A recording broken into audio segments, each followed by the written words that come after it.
literally when you're eating and you're on your phone. I know a lot of people do this because I see it at restaurants too. Like if they're alone and not with friends, or even when people are with their friends, they're just on their phones and scrolling and eating.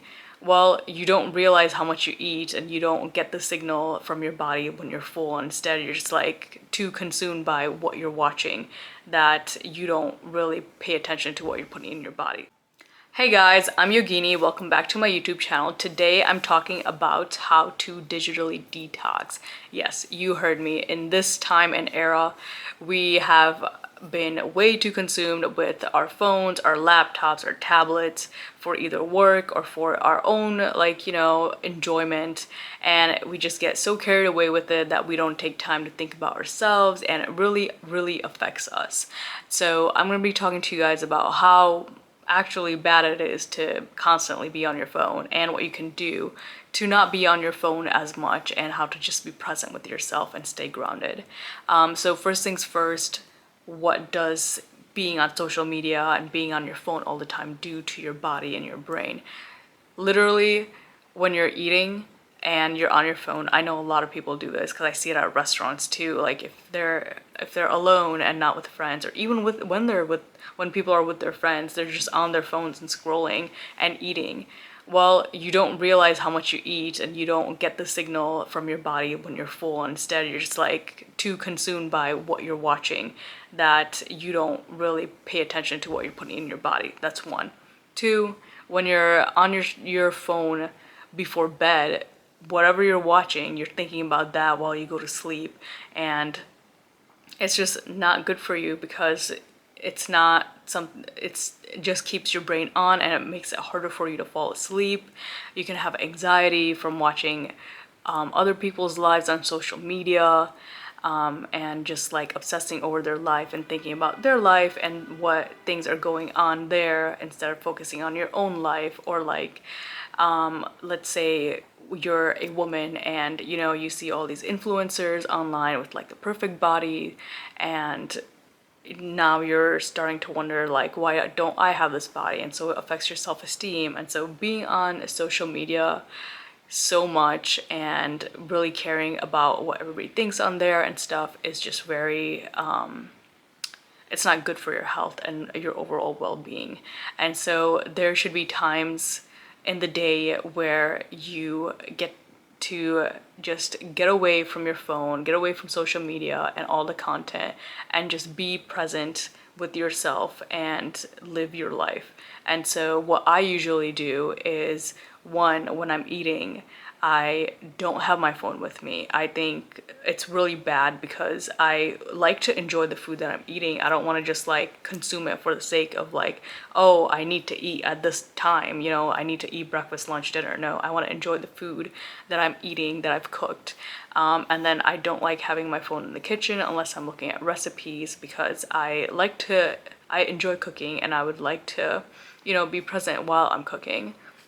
Another thing is, before going to bed, I know a lot of people keep their phones right next to them, like while they're charging, and so they can just like check on their phone as soon as they wake up and go on social media. No, that's not what I do. I keep my charger over there, like by my desk, instead of my bed, because it's like just not for me. Like, I want to focus on me before I go to sleep, and I want to reminisce on my day.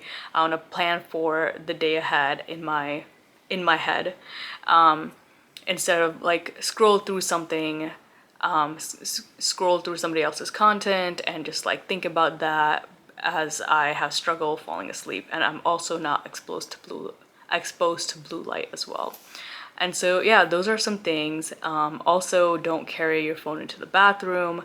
I know a lot of people do this as well, but I think there was a recent study that showed that you cannot sit over 15 minutes on the toilet with your phone because it's bad for you. Correct me if I'm wrong, but that's what I had seen on social media. But yeah, there are designated times that I usually just like use my phone. I know people like to use it like whenever they can, like on breaks, or just like when they're bored, just go and check their phone as like a default state. And if that's the case for you, you can honestly set like time limits for yourself, like have some control, you know. Like set like a 1 to 2 hour time limit for the whole day. Like, okay, you know that you're only getting 2 hours on your phone today, so you better do all the things and watch all the content that you want in those 2 hours. And then you're not going to be using your phone for that recreational consumption for that whole day. So yeah, you can do that. You can also declutter your digital space. So that means not like consuming content that is not helpful for you, or like content that you subscribed to or followed a few years ago that is not relevant to you. It's not serving you, so why, you know, consume it, right? You want to consume content that is good for you. So for example, I started doing a keto diet a few weeks ago, and I wanted to really get into it and keep this as my like lifestyle. And so I unfollowed the creators that were just like showing me all this junk food and stuff, and instead followed creators that were making all like the keto recipes and showing me how to live a healthier lifestyle. And honestly, I really like it, and I love going on my social media and my Instagram and scrolling through those recipes and having inspiration for my next meals. And so that's like one example of decluttering. So yeah, and another thing that I do is that I have some days where I just don't like using my phone. So literally I just like maybe use it for like a couple of, you know, like half an hour or something, and then it's usually like a Sunday. And I put it away after that, and then I go out, go to the park, have a nice like picnic with my friends or just by myself. There's usually like dogs around, and so I watch the dogs play, I journal, I sit and just literally stare at the clouds. I know, it's like, wow, that's like so nice, but like honestly, something so simple, it just gives me so much joy, and it really brings me back to myself to just, you know, go on a picnic and do practically nothing. And I sometimes paint too, and it's really relaxing. Yeah, and if you can't go to the park when it's nice outside, or let's say if it's like rainy weather, go shopping, like go around the city and see what events there are. Do anything besides staying at home and watching, like binge watching Netflix, or like being on your phone all the time, because it's honestly not good for you to just constantly be exposed to the blue light. You also want to have like blue light glasses, to make sure that you are minimizing the exposure that you're getting, because that radiation is really bad for you as well.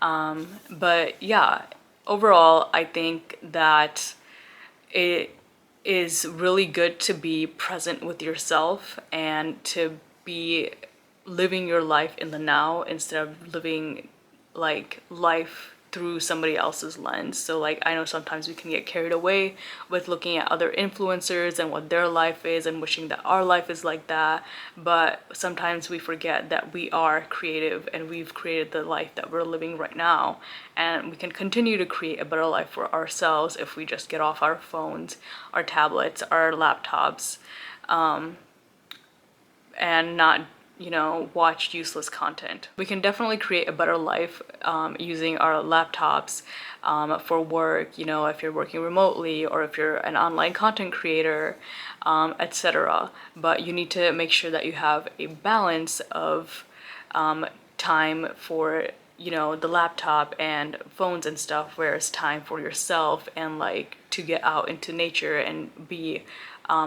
present with yourself. So yeah, those are my tips and those are the things that I do.